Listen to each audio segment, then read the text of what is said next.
ಎಲ್ಲರಿಗೂ ಮತ್ತೊಂದು ಹೊಸ ಒಳಗೆ ಸ್ವಾಗತ ರೀ. ಸೊ ಎಂಥ ಒಂದು ಸೀನ್ ಅಂದರೆ, ಎಲ್ರಿಗೂ ಈ ವ್ಲಾಗ್ ಚಾಲೆಂಜ್ ಮಾಡೋದಂದರೆ ಕಷ್ಟ, ಅಂದರೆ ಡೈಲಿ ಅಪ್ಲೋಡ್ ಮಾಡೋದು ಅಂದ್ರೇ ಕಷ್ಟ. ಸೊ ನನ್ನ ಸಿಚುವೇಶನ್ ಯಾವ ಥರ ಆಗಿದೆ ಅಂದರೆ, ನಂದು ಇವಾಗ 365 ಡೇಸ್ ಏನೋ ಕಂಪ್ಲೀಟ್ ಆಯಿತು.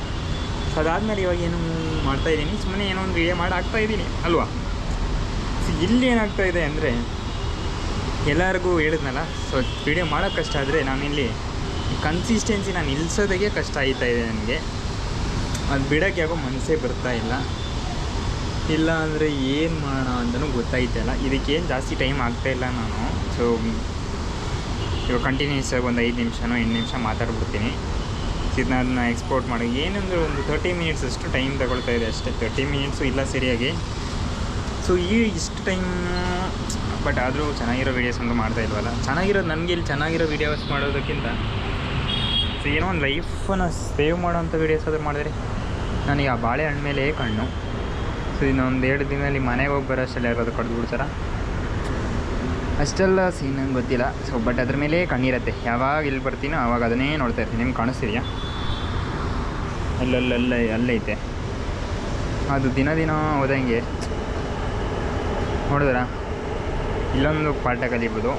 ಸಿಂಹ ಹತ್ರ ಬೇಜಾನಿದ್ದಾಗ ಅದ್ರ ಮೇಲೆ ಆಸೆನೇ ಆಗಲ್ಲ. ಯಾವಾಗ ಅದೆಲ್ಲ ಕಳ್ಕೊಂಡು ಇನ್ನೇನು ಒಂದೆರಡು ಉಳ್ಕೊಂಡಿದೆ ಅಂದಾಗ ಗೊತ್ತಾಗುತ್ತೆ. ತೊದಲ್ಬಿಟ್ನ ಒಂದೆರಡು ಉಳ್ಕೊಂಡಿದೆ ಅಂತ ಹೇಳೋಕೆ ಗೊತ್ತಾಗುತ್ತೆ. ಇಲ್ಲಿ ನೋಡಿದ್ರೆ ನಮ್ಮ ಮನೆಯಲ್ಲೆಲ್ಲ ಎಷ್ಟು ಇರೋದು, ಒಂದು ಬಾಳೆ ಗೊನೆ ಫುಲ್ ಇರೋದು. ತಿನ್ನೋದೇ ಇಲ್ಲ. ಸ್ಟಾರ್ಟಿಂಗ್ 1-2 ತಿನ್ನೋದ, ಅದನ್ನು ಫುಲ್ಲು ಹಾಳಾಗೋರ್ಗೂ ಮುಟ್ಟಲ್ಲ. ಅದನ್ನ ಅಲ್ಲಿಂದ ಅದು ಫುಲ್ಲು ಖಾಲಿಯಾಗಿ 2 ಬಾಳೆಹಣ್ಣು ಇರೋವೇ ಜಗಳ. ಅದು ಬಿಟ್ಟು ಅದನ್ನೇನು ಎಸೆಯೋ ಟೈಮಲ್ಲಿ ನಮ್ಗೆ ಗೊತ್ತೇ ಇರಲಿಲ್ಲ ಯಾವಾಗ ಇದಾಯಿತು ಅನ್ನೂ ಗೊತ್ತಾಗಿಲ್ಲ ನಮ್ಗೆ. ಹಾಗೆ ಈ ಬಾಳೆಗೊನೆ ಇಲ್ಲೊಂದೇ ಒಂದಿದೆ, ಅದ್ರ ಮೇಲೆ ಕಣ್ಣು. ಅದೇ ಒಂದು ಇವಾಗ ಇಲ್ಲಿ ಫುಲ್ ಒಂದು ದೊಡ್ಡ ತೋಟನೇ ಇದ್ದಿದ್ರೆ ನೋಡೋರಿಲ್ಲ, ಏನೂ ಇಲ್ಲ. ಬಟ್ ತೋಟ ಇದ್ದಿದ್ರೆ ಖಂಡಿತವಾಗ್ಲೂ ಅದು ನೋಡೋಕ್ಕೆ ಆಗ್ತಿರಲಿಲ್ಲ. ಅಂದರೆ ಅವರು ಕಂಪ್ಲೀಟ್ ಸೇಲಿಗೆ ಇಟ್ಟಿದ್ರು. ತೋಟ ಅಂದರೆ ನಮ್ಮ ಕಡೆ ಎಲ್ಲ ಒಂದೊಂದು ಜಾಗದಲ್ಲಿ ಇರುತ್ತೆ. ತೋಟದಲ್ಲಿ ಮಧ್ಯೆ ನಾಟಿರ್ತಾರೆ. ಕಂಪ್ಲೀಟ್ ಬಾಳೆ ತೋಟ ಆ ಥರ ಮಾಡಿಲ್ಲ. ಬಾಳೆ ತೋಟ ನಮ್ಮ ಕಡೆ ಎಲ್ಲ ಮಾಡಿದ್ರೆ ಸ್ವಲ್ಪ ಕಷ್ಟನೇ, ಆನೆ ಕಾಟ ಇದೆ. ಇವಾಗ ಗೊತ್ತಿಲ್ಲ. ಮನೆಗೆ ನನ್ನ ಪ್ರಕಾರ ನಾನು ಇವಾಗ ಸಾಟರ್ಡೆ 8ರಿಂದ 14ನೇ ತಾರೀಕುವರೆಗೂ ಹೋಗಬೇಕು ಅಂತಿರೋದು. ಹೌದಾ?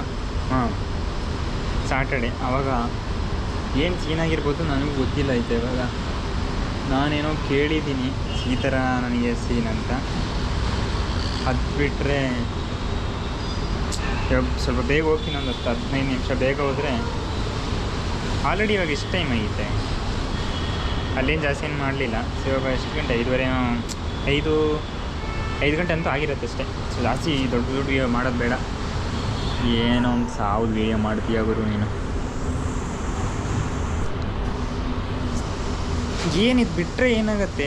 ಸೊ ಕಂಪ್ಲೀಟ್ 3 ಡೇಸ್ ಸೇರಿಸಿ ಒಂದಿನ ಆಗ್ಬೋದಾ? ಇಲ್ಲ ಇದನ್ನು ಬಿಟ್ಬಿಡ್ತೀನಿ. ಇಲ್ಲ ಇವತ್ತಿಂದ ರೀಲ್ಸ್ ಹಾಕಿದ್ದೀನಿ ಇವತ್ತು, ನೋಡೋಣ ಹೋಗಿ ಎಷ್ಟು ವ್ಯೂಸ್ ಬಂದಿದೆ ಹಿಂಗೆ ಸೀನ್ ಅಂತ.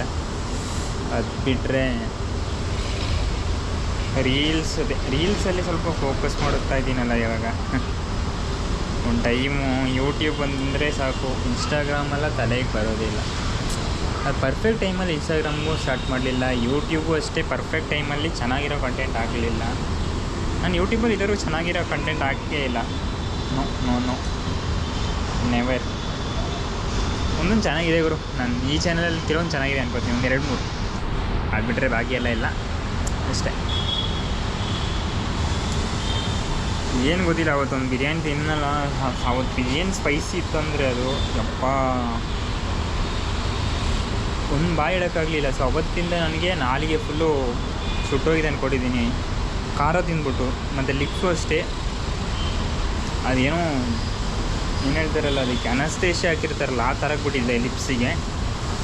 ನಾಲಿಗೆನೂ ಅಷ್ಟೇ ಸುಟ್ಟೋಗಿದೆ. ಅದೇನಂದರೆ ಇವಾಗ ನಾನೇನಾದರೂ ಊಟ ಮಾಡೋ ಟೈಮಲ್ಲಿ ಫುಲ್ಲು ಖಾರ ಆಗೋದು. ಅಂದರೆ ನಾನು ಖಾರ ನಾರ್ಮಲ್ ಇದ್ದೇ ಇರುತ್ತಲ್ವ, ಇವಾಗ ಸ್ವಲ್ಪ ಮೆಣಸಿನ್ಕಾಯಿ ಎಲ್ಲ ಹಾಕಿ ಇರ್ತಾರೆ. ಸೊ ನಾರ್ಮಲ್ ಫುಡ್ ಅಂತ ತಿಂದಾಗ ಫುಲ್ ಖಾರ ಅನಿಸ್ತೈತೆ ಗುರು. ಅದೇನು ಮಾಡೋದು ಅಂತಲೇ ಗೊತ್ತಾಗಲ್ಲ. ಇವಾಗ ನೋಡಿ, ಇವಾಗ ಕೈಯಲ್ಲಿ ಏನಾದರೂ ಗಾಯ ಆಗಿದ್ದರೆ ಅಲ್ಲಿ ಉಪ್ಪು ಏನೋ ಹಿಂಗೆ ಊಟ ಮಾಡೋ ಟೈಮಲ್ಲಿ ಹೆಂಗಾಗುತ್ತಲ್ವ, ಆ ಥರ ನಾಲ್ಗಿಗೆ ಆಗ್ತಾಯಿದೆ. ಲಿಟ್ರಲಿ ಆ ಥರ ಖಾರ ಯಾಕೆ ಮಾಡೋದು ನಾವು? ಸೊ ಅಲ್ಲ ನಿಜ, ಆ ಥರ ಮೆಣಸಿನ್ಕಾಯಿ ಸ್ಪೈಸಿ ಅಂಥದ್ದೆಲ್ಲ ತಿಂದರೆ ಬಿಂದೋಗುತ್ತಾ? ನನಗಂದು ಗೊತ್ತೇ ಇರಲಿಲ್ಲ. ಸೊ ಬನ್ನಿ ನಿಮಗೆ ಏನು ಹೇಳೋಣ. ಇವತ್ತು ಒಂದು ಸೀನ್ ನೋಡಿದ್ರೆ, ಬೆಳಿಗ್ಗೆ ಎದ್ದು ಆಟ ಆಡೋಕ್ಕೆ ಹೋಗಬೇಕು ಅಂತ ಅನ್ಕೋತಾ 2 ದಿನ ಇತ್ತು, 2 ದಿನದಿಂದ ಹೋಗಿಲ್ಲ. ಅದು ಏನಾಗುತ್ತೆ ಅಂದರೆ, ನೀನು ಬೇಗ ನಿದ್ರೆ ಮಾಡಿಲ್ಲ ಅಂದರೆ ಆ ಥರ ಆಗುತ್ತೆ. ಇವತ್ತು 11:30 ನಿದ್ರೆ ಮಾಡ್ದೆ, ಆರಾಮಾಗಿ ಹೋಗ್ಬೋದು. ಅರ್ಧ ಗಂಟೆ ಲೇಟು, 12 ಗಂಟೆಗೆ ಎಲ್ಲದು ನಿದ್ದೆ ಮಾಡಿದೆ ಅನ್ಕೋ, ನೀನು ಹೆಂಗೆ ಮಾಡಿದ್ರು ನನ್ನ ನಿದ್ದೆ ಬಿಡಲ್ಲ. ಯಾಕಂದರೆ 5:30ಗೆ ಅಲ್ರಾಮ್ ಏನೋ ಆಗುತ್ತೆ, ಎದ್ದೇಳ್ತೀನಿ, ಒಂದು ಸಲ ಆಫ್ ಮಾಡಿರ್ತೀನಿ, ಮತ್ತು 5:48 45 ಇರೋದು, 45 ಒಂದು ಸಲ ಆಗುತ್ತೆ, ಮತ್ತು 48 ಒಂದು ಸಲ ಆಗುತ್ತೆ. 45ಕ್ಕೆ ಆದಂಗೆ ಎದ್ದು ಮತ್ತೆ ಮಲ್ಕೊಬಿಡ್ತೀನಿ, ಮತ್ತೆ 48ಕ್ಕೆ ಆದಂಗೆ ಸೊ ನೋಡ್ತೀನಿ, ಆಫ್ ಮಾಡಿ ಮಲ್ಕೊಬಿಡ್ತೀನಿ, ಮತ್ತೆ ನೋಡ್ತೀನಿ 6:15 ಇಲ್ಲ 6:40. 6:40 ಮೇಲೆ ಹೋದ್ರೆ ಅಲ್ಲಿ ಏನು ಯೂಸ್ ಇಲ್ಲ. ಸೊ ಎಲ್ಲ ಒಂದು 6 ಗಂಟೆ 6:10 6:20 ಆಟ ಆಡೋದು ಸ್ಟಾರ್ಟ್ ಮಾಡ್ತಾರೆ. ಇನ್ನು 6:40ಕ್ಕೆ ಹೋಗಿ ಅಲ್ಲಿ ಮಧ್ಯ ಸೇರ್ಕೊಳ್ಳೋದು ನನಗಂತೂ ಇಷ್ಟ ಇಲ್ಲ. ಸೊ ಅದಕ್ಕೆ ಸುಮ್ಮನೆ ನಾನು ಹೋಗಿ ನೋಡ್ಬಿಟ್ಟು ಬಂದೆ ಆಡ್ತವ್ರೆ ಅಂತ. ಎಲ್ಲ ಆಡ್ತವ್ರೆ, ಎಲ್ಲ ಹೊಸ ಬೂಟ್ ಹಾಕೊಂಡವ್ರೆ, ಹೊಸ ಜರ್ಸಿ ಹಾಕೊಂಡವ್ರೆ, ಏನೋ ಒಂದು ಅವರೇನೋ ಮಾಡ್ತಾಯಿದ್ದಾರೆ. ಸೊ ನಾನು ಇವಾಗ ನೋಡೋಣ, ನಾಳೆಯಿಂದ ಹೋಗಬೇಕು. ನಾಳೆ ಯಾವಾರ? ನಾಳೆ ನನಗೆ ವೀಕ್ ಆಫ್ ಐತಲ್ಲ ಗುರು. ಚೆನ್ನಾಗಿ ನಿದ್ರೆ ಮಾಡಬೇಕು ಅಂತ ತುಂಬ ದಿನದಿಂದ ಆಸೆ ಇತ್ತಲ್ಲ. ಆಟ ಆಡೋಕ್ಕೆ ಹೋಗಿ ಬರಲ್ಲ, ಇಲ್ಲ ಏನು ಮಾಡಲಿ. ಸಂಡೇ ನನ್ನ ಪ್ರಕಾರ ಅವ್ರು ಬರೋದು ಡೌಟೇ ಆಯಿತಾ. ಬಟ್ ಸ್ಟಿಲ್ ನೋಡೋಣ, ಹೋಗಿರ್ತೀನಿ, ಹೋಗ್ಬಿಟ್ಟು ಬರ್ತೀನಿ. ಟ್ರೈ ಮಾಡಿ ಹೋಗ್ಲೇಬೇಕು ಗುರು, ಸಂಡೇ ಅಂತ ನಾವು ಹಂಗೆ ಬಿಡೋಕ್ಕಾಗಲ್ಲ. ನಿದ್ರೆದ ಕತೆ ನೋಡೋಣ, ನಿದ್ರೆದೆಲ್ಲ ನಾನು ಹೇಳ್ತೀನಿ ನಿಮಗೆ. ಹೆಂಗಿದೆ ಮೂಳೆ, ಹೆಂಗೆ ನಾನು ವೆಯ್ಟ್ ಲಾಸ್ ಆಗಿದ್ದೀನ ಜಾಸ್ತಿ ಆಗಿನ ಅದೇನೋ ಗೊತ್ತಿಲ್ಲ. ನನ್ನ ವೆಯ್ಟ್ ಆ ಕಡೆ ಈ ಕಡೆ ಮೇಂಟೈನ್ ಒಂದ್ಸಲ ಜಾಸ್ತಿ ಕಮ್ಮಿ ಆಗ್ತಾಯಿದೆ. ಸಾಕು, ಈ ವ್ಲಾಗ್ನಲ್ಲಿ ಏನು ಮಾಡ್ತಿದ್ದೀನಿ. ನಾನು ನಿಮಗೆ ಸಿಗ್ತೀನಿ ಮತ್ತೊಂದು ಹೊಸ ವ್ಲಾಗ್ನಲ್ಲಿ. ಎಲ್ಲರಿಗೂ take care, bye bye bye bye.